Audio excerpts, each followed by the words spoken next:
Hey everyone, this is Rabdir's blog, and welcome to another general discussion series. So today's general discussion is going to be on the streaming wars. Yeah, that's right, that's the title of this video, the streaming wars. And before I get into this, I would like to remind everyone that new videos will be posted up every Sunday and Monday. If you haven't seen the videos posted up during the week, that must mean there was a bit of TV or movie news released during the week that I wanted to cover. So those would be considered special videos. So now let's talk about this general discussion topic, the streaming wars. So for the past week, there's been a lot of news regarding the streaming services. So we had Netflix making a deal with Nickelodeon, so that means we'll be seeing some more Nickelodeon shows come on Netflix. And then there's also news about HBO Max premiering next year in May. And the biggest news of all is that Disney Plus had just launched last week and has gotten over 10 million subscribers on their first opening. So that's the big news that's regarding the streaming services right now. And now let's talk about the topic, the streaming wars. So what is all this going to mean for streaming television in general? And what's it going to do with cable television in general? And what can we expect from all these streaming services? Well, one of the concerns I have about the streaming services wars going on is that I'm concerned about how people are able to pay for all the streaming services that's being available. Like you have Hulu, you have Netflix, you have you have Tubi, you have so many other streaming services, you have Disney Plus now, and you have to wonder like how you're going to be able to pay for all these services if you want to watch this specific show. Do you have to pay for this service or that service just to watch that specific show? And currently, as of this video, I don't have Disney Plus, even though I want to get Disney Plus, but right now, I don't have the funds, and B, I'm trying to sit back and see where how well Disney Plus is going to do in the near future. Like, is it doing well enough? How is it treating its shows? What kind of shows do they air on its streaming services? So I'm looking out for all that first before I decide whether or not it's worth the time spending my money on Disney Plus before I get it.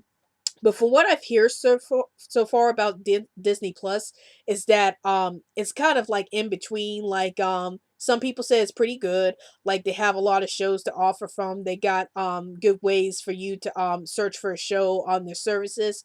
And on the negative side of things, though, a lot of people said they had a lot of issues with Disney Plus on the first launch day, and then there was this big controversy regarding The Simpsons about how they cropped the episodes to make the screens too small for the episodes.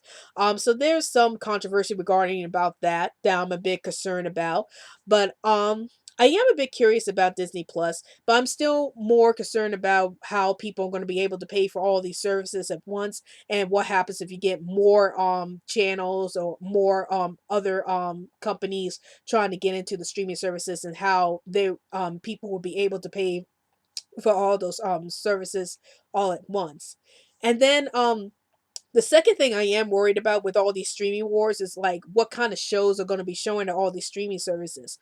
Like for example, with Nickelodeon and Netflix, I do wonder if Nickelodeon is just going to showcase all their newer shows on Netflix, or they're going to show their old shows on Netflix. Like we're not sure yet what kind of shows Nickelodeon is going to show on Netflix, but I would like for Nickelodeon to have some of their older shows to show up on Netflix, like show some episodes of Hey Arnold and show some episodes of Rugrats, show some episodes of The Angry Beavers and Cat Dog. I mean, you can still watch Rugrats and Hey Arnold on Hulu and Invader Sim too, but if Nickelodeon's gonna start putting their shows on Netflix, maybe they should start airing some shows that they hadn't aired in a while, like The Angry Beavers and Cat Dog. I would like to see those shows again.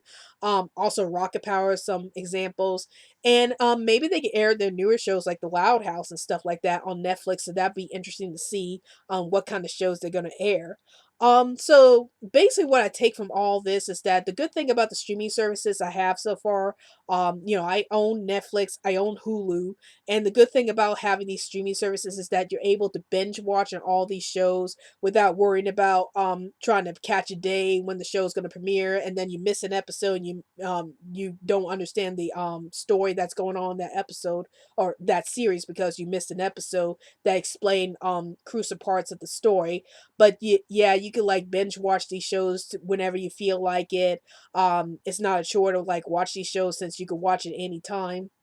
And then sometimes they show shows that they haven't seen, they haven't been shown on television for years. Like for example, I watch 2B to watch Babar. It was an old cartoon series I used to watch a lot on HBO Family.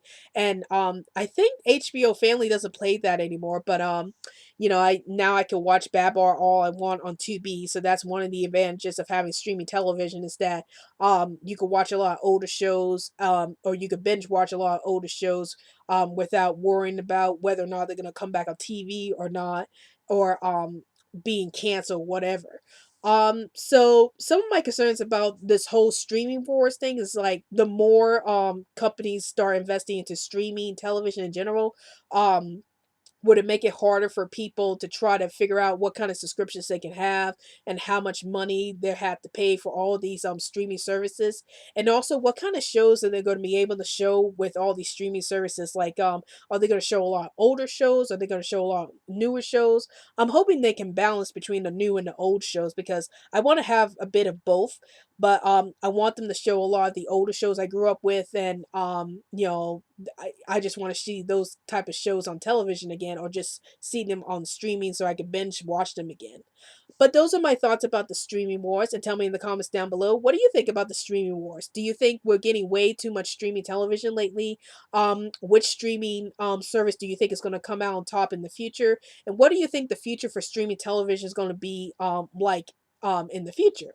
Please feel free to comment down below, and don't forget to follow me on Twitter so I can keep you updated any new videos I post up, and also like my Facebook page, Rabbit's Blogs Best Comments, and also join my new Facebook group, Rabbit's Blogs Reviews 2.0, where we talk about movies, TV shows, and video games with other viewers. And if there's a movie, a TV show, or video game you want me to review for the Reviews 2.0 series, then please feel free to comment in the new group. And also, let me know in the comments down below, what streaming services do you have? Do you have Netflix? Do you have Disney Plus? Do you have Hulu? Do you have 2B? Or are you looking forward to HBO Max for next year? Well, that's it for this video. I hope you guys enjoyed this video. This is Rabbit's Blog, and I'll see you later.